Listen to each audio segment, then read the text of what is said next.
A moment of chaos trying to go live today, but fortunately got an opportunity to do that. Yes, I'm out of breath. Been running around the house trying to make sure that everything is set up for this because obviously people are not entirely prepared for me to be doing this at my dad's house. But here I am. Thanks very much for tuning in, and going to do my best to not die of heart attack at the moment. So, here's what's going on with Artemis. Before we get to that point, though, we've only got about 13 people currently logged in. Where are you tuning in from? Where's everybody watching from? By the way, you may notice that there's not a whole lot of quality involved in this because my producer was not available for this live stream. I didn't really give him an opportunity. So yeah, don't really have any of that. Netherlands, thank you so much. Spain, Massachusetts, Alaska, thank you so much for tuning in. Poland, boy, we got a lot of people tuning in all of a sudden. Herefordshire, thank you.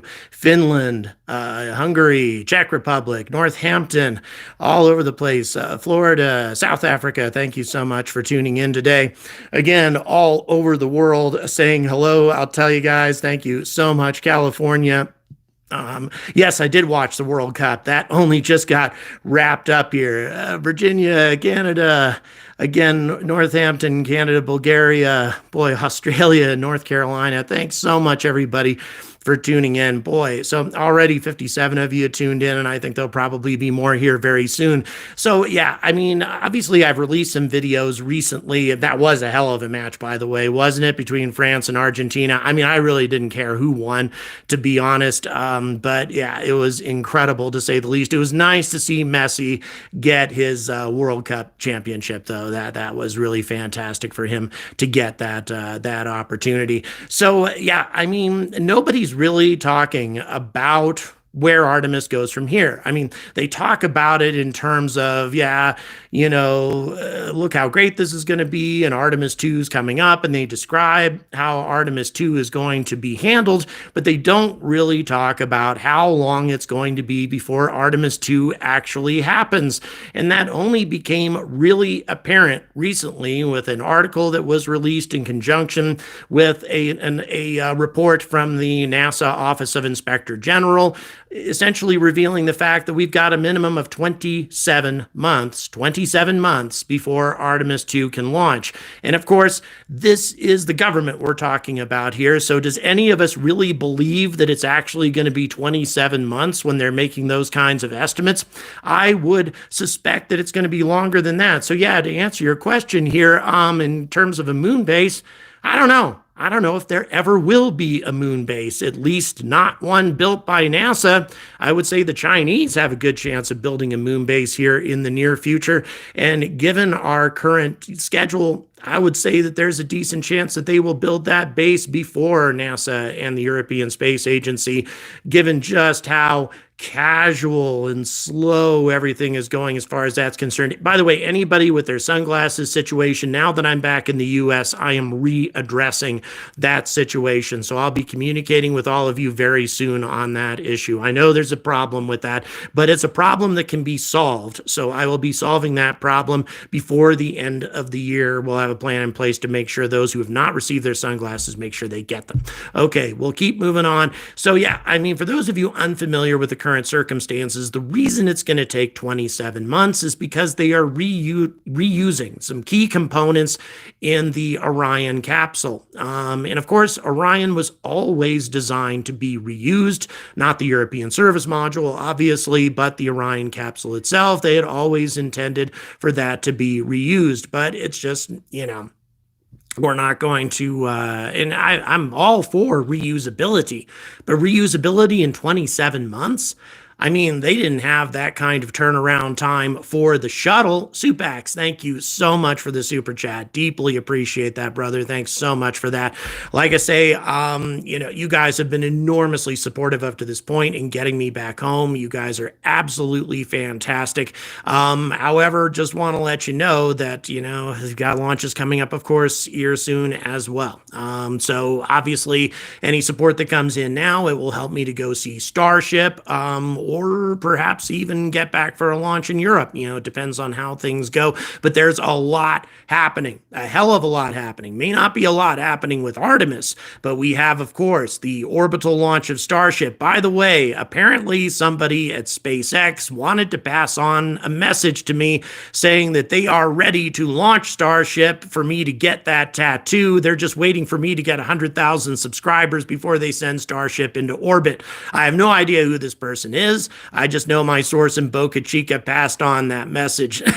So there are apparently people at SpaceX who are aware of the 100K challenge, and that is me challenging SpaceX to beat Vulcan Centaur to space. So if Starship manages to carry out a successful orbital test before Vulcan can deliver the Peregrine lander to the moon, then yeah, I'm getting a rather embarrassing tattoo.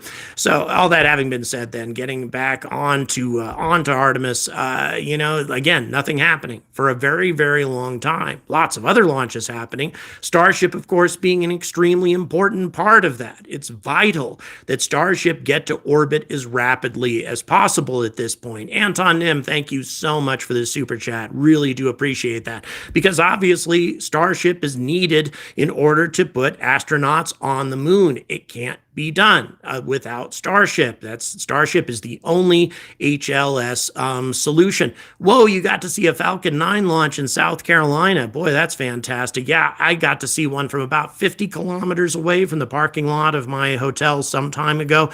That was pretty amazing. One of these days, I'll put that. I actually filmed it. I'll put that on my channel just for folks to check that out, just to see how far away you can see a launch. Pretty amazing stuff. Yes, Starship is indeed waiting on the FAA, but that is not the reason why they haven't gone to orbit yet. They have yet to carry out a full-fledged static fire. Stuart, thank you so much for the tenor. Really do appreciate that. Laura, thank you so much for your support as well. $10. Boy, you guys are fantastic. Really do appreciate it. So, Starship needs to go to orbit, and then it needs a functional life support system, and it needs to be able to have the low Earth orbit refilling process completed and mastered, and it needs to have a successful test flight where it lands on the surface of the moon successfully without any serious problems in order to convince NASA that lunar Starship is going to be a viable way to get people to the moon. So there are many different circumstances, obviously many boxes that need to be checked before Starship can make it to the moon. And so for Artemis 3, obviously Artemis 3 cannot happen until lunar Starship is ready. If lunar Starship encounters any significant problems with its development, if we run into issues with Starship being ready by that time, the only other solutions that are currently in process are the Dynetics Alpaca and then whatever the hell the new national team is putting together. But neither of those solutions will be available prior to 2027, and that's 2027 at the earliest. So it's very important that Starship get to be functional as rapidly as possible. They do have some things to do on the environmental side, to answer your question there, but really those are not the main things holding up Starship right now. It's the fact that they are still not quite ready. Good point. Somebody mentioned the landing thrusters for Starship. Very important. If Starship attempts to use the Raptors, even dialed all the way down on their thrust, they are going to create a lunar regolith shitstorm on the surface of the moon, which very well could damage Starship as it's coming down. They cannot use the Raptors to set down on the surface of the moon, so those things need to be ready as well, the landing thrusters. So a lot of development still to happen with Starship. However, regardless of how long it took to get Starship done, what is the situation with SLS and Orion? I mean, at the very least, it appeared that we were poised, that we were just about ready to at least send astronauts into lunar orbit. And if we could deploy Lunar Gateway, which only requires Falcon Heavy, by the way, Falcon Heavy being designed to deploy the power and propulsion element for the Lunar Gateway and the Halo module, which is all that's necessary to put astronauts in orbit. You don't need SLS for that. We already have the rocket necessary. We just need to build the station, which it's in the process of being built right now. So, at the very least, we could have put astronauts in orbit. But again, guess what? 27 months. It's ridiculous. And that's just going to put us in a tough position. Ken, thank you so much for being an angry advocate. As an angry advocate, you're given access to my Discord server. You have a lot of really well-connected people on my Discord server, both on the NASA side, on the ULA side, all over the place. So a lot of really good knowledge available to you there. So feel free, you can hit that join button or you can support me on Patreon. You also get a 20% discount on all Angry Astronaut merchandise, that is, until the end of the year. 10%, by the way, to everybody else right now. I just posted that discount code for anybody who would like, for example, the new piece of merchandise that we released for the Artemis 1 mission. And I'll tell you, my merch is the only one out there that has the word scrub in there. Includes some of the negative stuff for Artemis as well as the positive, and it's entitled "I Survived Artemis 1 with the Angry Astronaut." Okay, enough of that. So yeah, are we going to run out of momentum? That's the thing. NASA's riding high right now on this success, but people are expecting not only the general public, but the politicians as well, the people who have been supporting this whole thing for all of this time. And now we're waiting for more than 2 years. There's going to be a new administration in place. It could be a second term of Biden, in which case most probably, the funding will continue for Artemis because he seems to be committed to that. But it might not be. Now if Trump were to come back, I'm pretty certain that he would support it too, given the fact that he started the whole thing. But once again, those are big question marks. Yes, they will have to land an uncrewed lunar starship first. They will have to demonstrate that it functions before they're going to risk astronauts on it. To answer that question real quick. So, can we really keep our momentum going for 25 months? And in the meantime, the People's Republic of China have just demonstrated that they are capable of making things happen really, really fast. Regardless of whether or not they crashed boosters on the planet or not and created all sorts of chaos. They obviously don't seem to care about any of that. They built their station in the space of about 18 months. Amazing that they threw up that entire very ambitious space station in such a short amount of time. If they can do that, they may be able to land on the moon pretty swiftly. We can't be dragging our heels like this. So what's the answer? I'm complaining a lot here, but is there an answer? Well, yes, there is. We don't have to reuse those components. Artemis has just demonstrated that those components work just fine. Granted, you can study the mission in order to make sure that they function well, but as long as we have some assurances that those things are going to function properly, then we don't need to reuse them on Artemis 2. Instead, what we could do is reuse them on Artemis 3 or Artemis 4. Certainly reuse them, but you don't have to reuse them right now. Instead, just use the same components for the next Orion capsule and just say, let's move on. Granted, is that as safe? No, it isn't. The safest way to proceed is to do things the way NASA is doing it right now. But the question is NASA going to put this mission at risk by taking this much time? Are we going to lose our momentum? We have no idea what kind of position the country, the government, everybody else is going to be in by 2025. Is the will still going to exist with the White House, with Congress, to continue spending billions of dollars on going to the moon? Or are we going to run out of interest? Now, the moment we send astronauts actually in orbit to the moon and then back, then the whole notion of actually landing on the moon is going to get a lot more exciting for people. They say, okay, we got to orbit. We got close enough to touch it. Now we need to land there. And I can see there being a more sustained amount of just dedication. And, that momentum will continue once we actually put astronauts in orbit.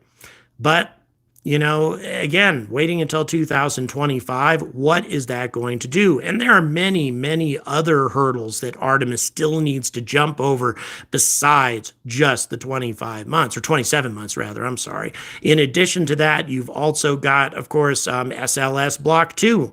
Artemis 4 and beyond cannot happen without SLS Block 2. Robert Morgan, thank you so much. Won't allow Super Chat for return to the UK. SpaceX might be partially my fault. I'm working on the next 10,000. Well, thank you. Appreciate that for your comment. Like the idea of getting something smaller like Alpaca down on the moon, prepare for a nice landing pad. Agreed. I think that would be a very good solution for our future exploration. The best solution would have been to approve both Starship and Alpaca and have the two work together in conjunction with one another. It's a really good solution. It's what Robert Zubrin said was the best solution a long time ago, and I think he's right. Robert Zubrin is right about a lot of these things. Boy, somebody just mentioned Robert Zubrin here at the same time. That's a strange coincidence. I've spoken of the hassles of getting to Mars. Yeah, going to Mars is going to be an even bigger hurdle, but we're not going to Mars, at least not with NASA. Maybe SpaceX will, but we're not going to Mars with NASA until we go to the moon first. We have to get over that hurdle. It's extremely important, very important indeed. And yeah, I agree. I mean, regardless of what it takes to get to the moon, we definitely need to do it no matter who the president is. I think that that's a very important thing, which means if somebody's running on a platform of we need to focus on Earth first, we need to stop spending billions of dollars on space, blah, blah, blah, that's somebody who needs to not get elected. Fortunately, there doesn't seem to be much of anybody who's running on that kind of platform. There are people who say that kind of garbage, but fortunately, they don't seem to be in a position to run for the executive office. The political challenge sometimes more daunting than the technical challenge. I would agree, Anton. Certainly was the case the last time we went to the moon. Very much the case. It was politics that brought us back, that forced us to abandon our ambition of going to the moon. It was disastrous. By the way, please please subscribe, guys. We are still climbing the hill, heading on our way to 100,000 subscribers. So yeah, I mean, SLS Block 2 is necessary for Artemis 4 and beyond. And for Block 2, we need the new mobile launch tower, ML2. So all of that needs to be completed before we even get to Artemis 4. Those are very big hurdles. Again, the NASA Office of Inspector General has made it extremely clear that we have serious challenges with the new mobile launch tower, with everything that's going on right now. And, given all of those hurdles that we already have, NASA needs not be voluntarily delaying this process. I actually haven't read Voyage. I need to check that out. I've heard things about it. Definitely need to investigate that, but I undoubtedly will. Once again, guys, thank you so much for tuning in. Please subscribe to the channel, and thanks very much, everybody, for the support that's been coming in. So, yeah, lots of huge hurdles that Artemis has, and one of which is unnecessary.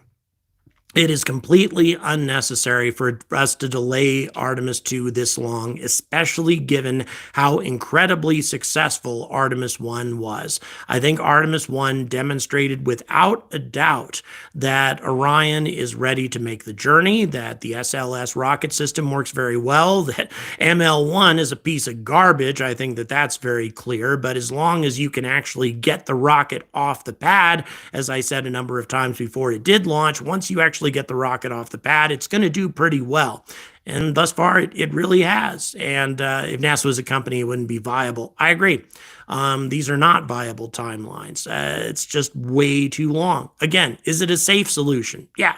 It's the safest solution that we could possibly have.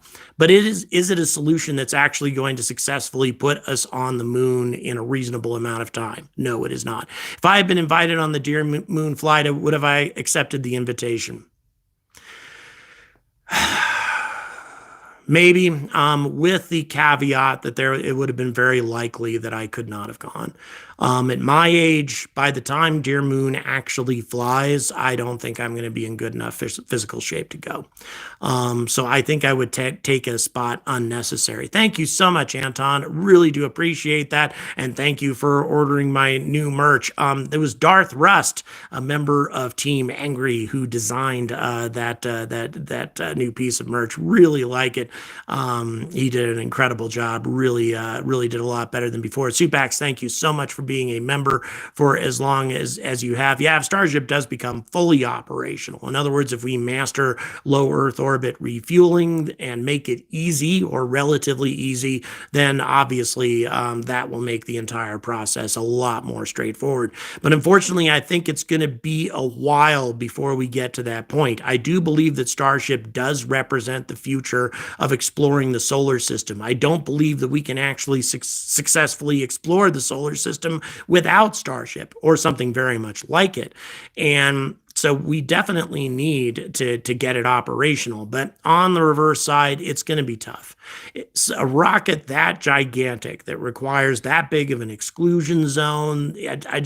Launching one every day, it's going to be a very long time before we're at that point. Even launching one every week, I think it's going to be a long time before we get to that point. And it requires many launches before you can carry out a successful low Earth orbit refueling. To answer your question, Lunar Starship will not be reused, is the current plan anyway, at least not for the first couple of missions. They'll make it simpler by not having to bring it all the way back, which requires more fuel, obviously.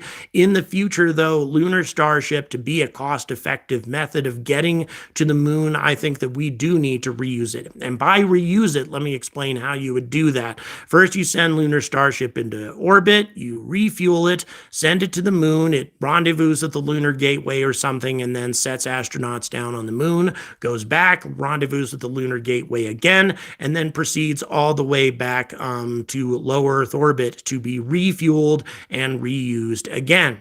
It's a complicated process, not easy, but at the same time, if they can master that process, then it makes Lunar Starship far and away the best way to set down on the moon, and especially to set down substantial amounts of payload on the moon. But it's hard to say. I mean, lots and lots of hurdles to jump. But a month ago or a month and a half ago, I would have said that once we had successfully completed the Artemis mission, I would have said that SLS is going to be waiting on Starship. That there's no reason why SLS and Orion cannot carry astronauts to lunar orbit. That should all go very well. And then, after that, they'll be waiting on Starship in order to successfully carry out Artemis 3. That is no longer the case. Now that we have all of this lag time in between Artemis 1 and Artemis 2, I think that there's a good chance we're going to be waiting on Artemis 2 and waiting on SLS. Even though everything about SLS will be perfectly functional way before that 27 months. The core stage is almost ready to ship. The European service module is already built and complete. The Orion capsule is almost complete. I mean, there's no reason really why that thing couldn't launch by the end of next year. But it's not, because of the way NASA is planning things. They need to change their plans. Nuclear engine for Starship, very doable. There are some better ways, though. Putting a nuclear tug might be better in orbit, and then have Starship rendezvous with the nuclear engine in orbit and have that push Starship to Mars might be one of the better solutions. A nuclear thermal engine, of course, will reduce the transit time down to 90 days, or it will allow us to push larger amounts of payload for cargo ships to Mars. So yeah, there are some very good reasons to be using nuclear engines, and the first demonstration of a nuclear engine is scheduled for 2026. 2026 will be our first nuclear thermal engine demonstration. Exciting stuff. And honestly, I don't think NASA intends to go to Mars without nuclear power. I think they regard that as an absolutely vital piece of technology that they need to develop before they can push forward with that. So, and I agree, actually. I think it's better to get astronauts to Mars in 90 days instead of 6 months, reduces the chance of being subjected to a solar particle event, reduces the amount of time the astronauts are in microgravity. They could launch Orion. There's a question that came about launching Orion on a Falcon Heavy. Could be done in theory, but it won't take less than 27 months. It would take that long, at least, to get Falcon Heavy human rated. If it was a human rated rocket now, then it wouldn't be a problem, or it wouldn't be as much of a problem. But to get it human rated and get all the engineering in place in order to put Orion on Falcon Heavy, and also Falcon Heavy just barely has the payload to get Orion to lunar orbit. It is a very heavy spacecraft. Orion's a lot heavier than a lot of people give it credit for. So that being the case, it would take a great deal of effort in order to accomplish that. But it is a possible solution. 50 years ago, astronauts were walking on the moon. Why can't NASA take the old suit model and upgrade it? It's a good question. And obviously, I don't have an answer for you. All I can tell you is that the old suit models, for one thing, there's a big difference in one particular regard, and that is the fact that they were designed for men. Women are going to have a hard time operating in any of those old designs. But I'm not concerned about the suit, to be honest, because that job has been handed off to Axiom Space, who have been working on their own spacesuit for a considerable amount of time. And I have every bit of confidence in the engineers at Axiom Space that they are going to be able to design a perfectly functional spacesuit by the end of 2023, I would say, or beginning of 2024. I really think that that's very possible. The answer to the question on how soon is Dear Moon, I agree with what Tim Dodd said. I don't think it's going to happen before 2028, and I think that's at the earliest. There are many, many hurdles that they need to jump before they can put a bunch of civilians on that. A nuclear thermal engine allows you to use different gases as propellant, heat it up and throw it out the back. Yeah, hydrogen is the ideal solution, but there are many other ways to skin this cat. Also, nuclear electric engines are definitely a good solution as well. So yeah, again, many, many hurdles to jump, but it's all doable. The only thing really holding NASA back from carrying out Artemis 2 on a much more rapid timeline that will keep this momentum going is NASA themselves. Their own plans, their own, their own caution, and I understand why you want to proceed with caution to make sure that these components are viable, that they are reliable, that they aren't going to kill astronauts. I do get that, but space is never going to be safe.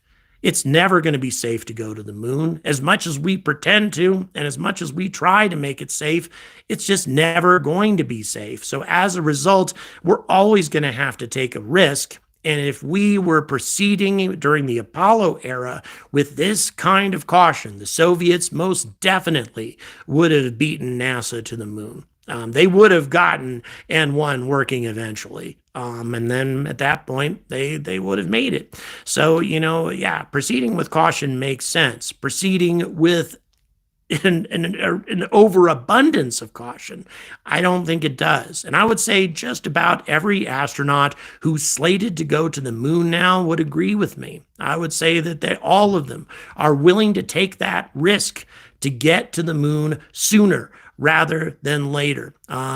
So yeah, it's hard to say. I'd rather go to Mars than Antarctica. Yeah, a lot of people make that comparison too, which was one of the dumbest comparisons I could imagine, by the way. Mars is nothing like Antarctica. Sure, both of them are very harsh environments, but there are such massive differences between the two places, it's not even worth it to make comparisons. Mars will be incredibly difficult to go to, but at the same time, it will be unbelievably rewarding as well. But again, to repeat what I said before, before, there's no way in hell that we're going to Mars unless we go to the moon first, at least given the current circumstances. Yeah, Antarctica has air and water, but one other thing that Antarctica has are extremely violent windstorms that will tear shelters to pieces. Any of the habitats that they're designing for Mars right now would be utterly destroyed in Antarctica because of how violent the weather is. The most violent windstorm on Mars is not going to do a damn thing to a habitat, simply because the atmosphere is so thin, and so therefore you have no air resistance, and therefore even the strongest wind is not going to blow a habitat over on Mars. So there are important differences and things that make Mars a little bit easier than Antarctica in some regards. But yeah, in most regards, it's going to be substantially harder. But as I emphasized before, we're not going to Mars until we get to the moon, until we figure out how to travel interplanetary on the easiest possible task, which is a journey from Earth to the moon. Until we master that process, there's no way in hell that we should try to go between the planets, travel tens of millions of kilometers instead of a few 100,000. There's no way that we should take that kind of risk.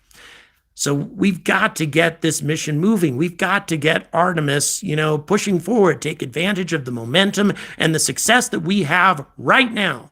Otherwise, we're never going to Mars, and we're certainly never going back to the moon to stay. So until we start pushing forward with the sense of urgency that this task requires, I urge all of you to stay angry about space.